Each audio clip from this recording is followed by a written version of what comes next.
my Bahama land, yeah. Friends in every place, a smile on every face. Children at play, time with family today. Someone fill my plate, homemade bread, I can't wait. I can't get enough, I will always stay in touch with my Bahama land, yeah. Rare Voice introduces Bahamaland, an unlimited nationwide calling plan for only $5 a month. So call home today and connect again with Bahamaland. Home never felt so close. My Bahama land, yeah. Coming up tonight, a man killed feet away from an urban renewal office. People need your assistance. You ain't there. No one is there. Police also investigating an apparent suicide. The Deputy Prime Minister dismisses a PLP MP's warning about that. That's his view. We're all entitled to our view. A Vote Yes campaign spokesman responds to MP's recent comments on web shops in the House of Assembly. Plus, the Marsh Harbour Airport still not ready to open. I'm trying to find out now what is the estimated completion date. We've got those stories and much more for you tonight. I'm Nakia DeVoe, and this is NV12 Weekend.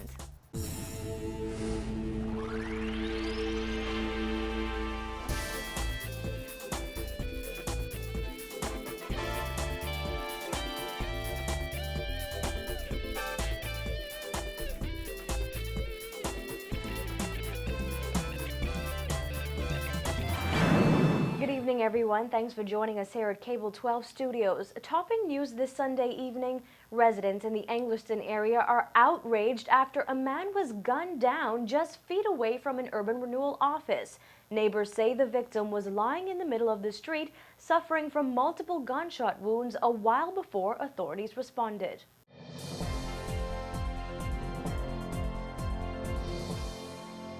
As I was pulling out the urban renewal yard, I heard the shots, and I put the car in park to come out to go to the center for assistance because I saw the car there. No one was there.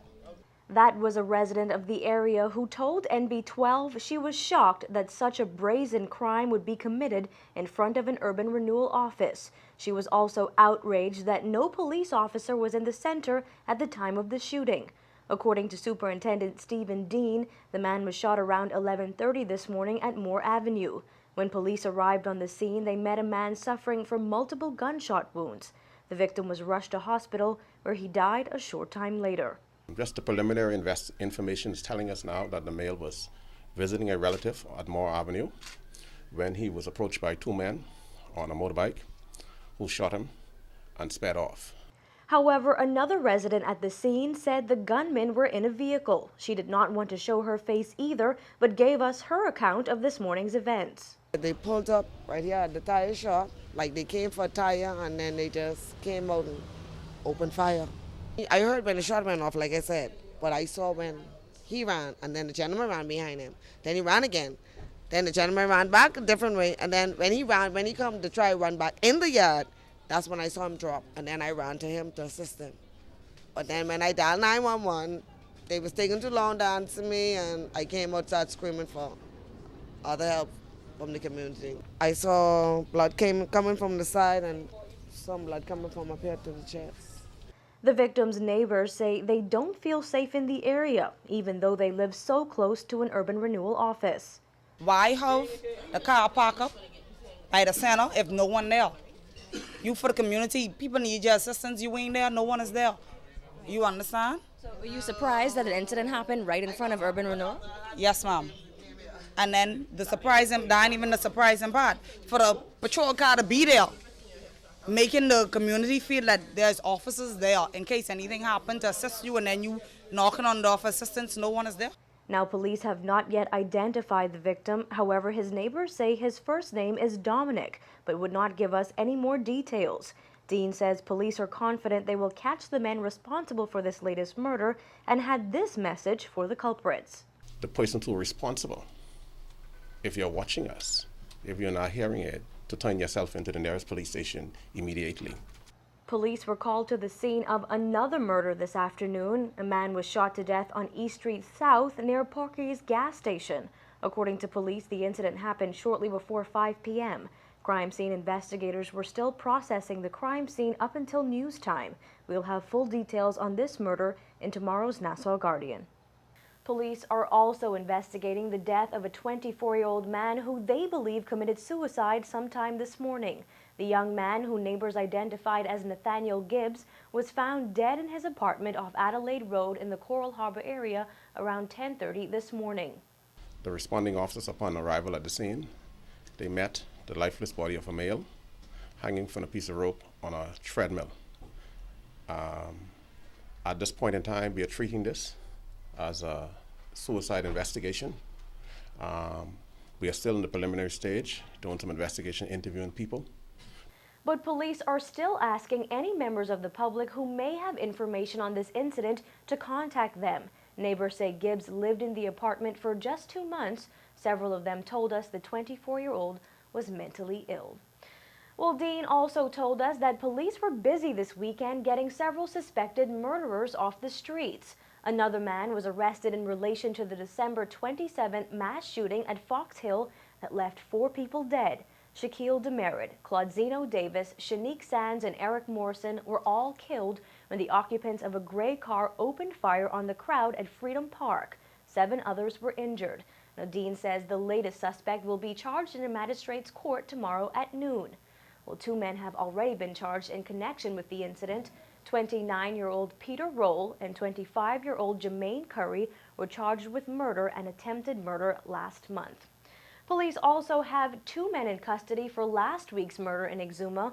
A man was shot and killed at Rokers Point, Exuma on Tuesday night.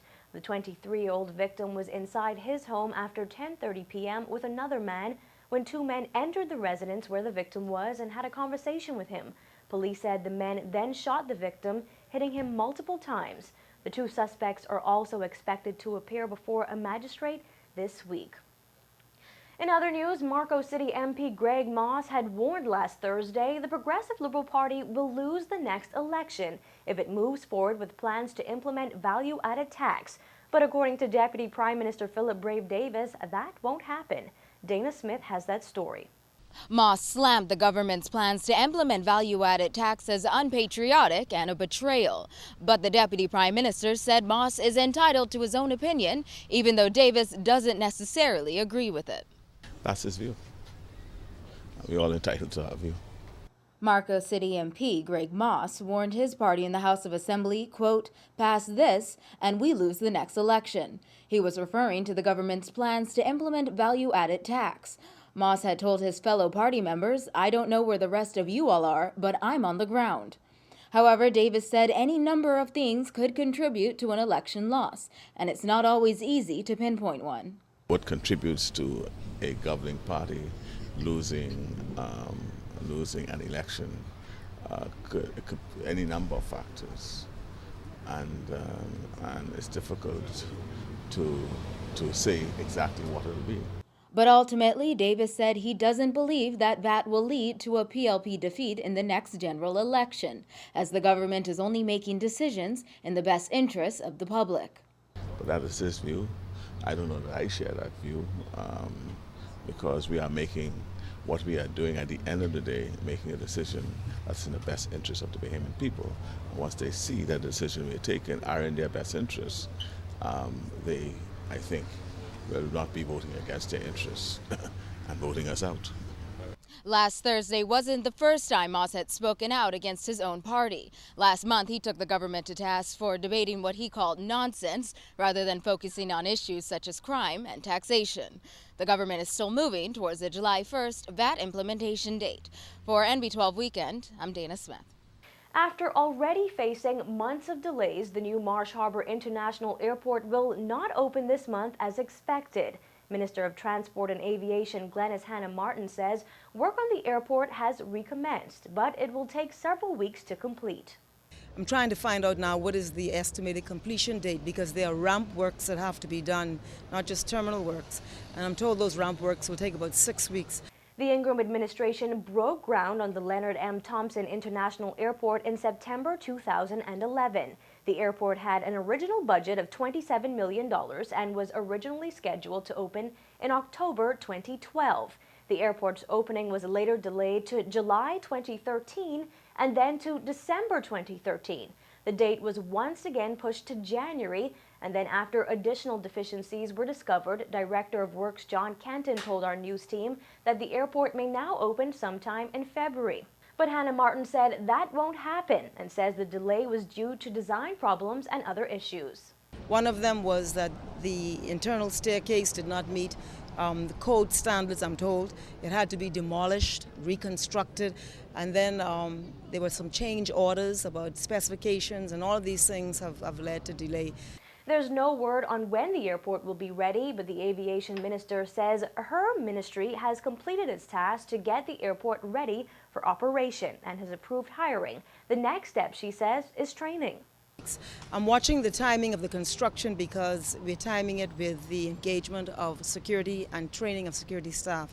So because we don't want to engage staff that are going to be hanging around waiting for a terminal to open. So we're carefully watching the completion date. In other Family Island Airport news, works to the runway at the Arthurstown Airport in Cat Island have been completed, and the airport that was closed temporarily is now open and fully functional. Over in Mayaguana, the paving of the runway is also complete. Hannah Martin gave us the latest on that airport. Thereafter, the striping to begin.